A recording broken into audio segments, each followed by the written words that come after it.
গত শুক্রবার সকাল 10টায় বাংলাদেশে ভয়াবহ এক ভূমিকম্প হয়।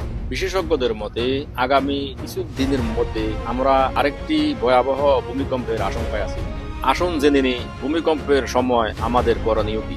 ভূমিকম্প হলে আতঙ্কিত হবেন না। বিছানায় যদি থাকেন বালিশ দিয়ে মাথা ঢেকে টেবিল, ডেস্ক বা শক্ত কোনো আসবাবের নিচে আশ্রয় নিন। রান্নাঘরে থাকলে গ্যাসের চুলা বন্ধ করে দ্রুত বেরিয়ে আসুন। বিম, কলাম বা ফিলার এর পাশে আশ্রয় নিন। শিক্ষা প্রতিষ্ঠানে অবস্থানকালে স্কুল ব্যাগ মাথায় দিয়ে শক্ত বেঞ্চ অথবা শক্ত টেবিলের নিচে আশ্রয় নিন। ঘরের বাইরে থাকলে গাছ, উঁচু বাড়ি, বৈদ্যুতিক খুঁটি থেকে দূরে থাকুন। ফ্যাক্টরি, গার্মেন্টস, সিনেমা হল, মার্কেটে যদি থাকেন তাহলে দরজার সামনে ভিড় বা ধাক্কাধাক্কি না করে দু হাতে মাথা ঢেকে বসুন। ভাঙ্গা দেয়ালের নিচে চাপা পড়লে নড়াচড়ার চেষ্টা করবেন না। কাপড় দিয়ে মুখ ঢেকে রাখুন যাতে ধুলাবালি শ্বাস নিতে না যায়। একবার কম্পন হওয়ার পর সঙ্গে সঙ্গে বের হওয়ার চেষ্টা করবেন না, কারণ কম্পন আবার হতে পারে।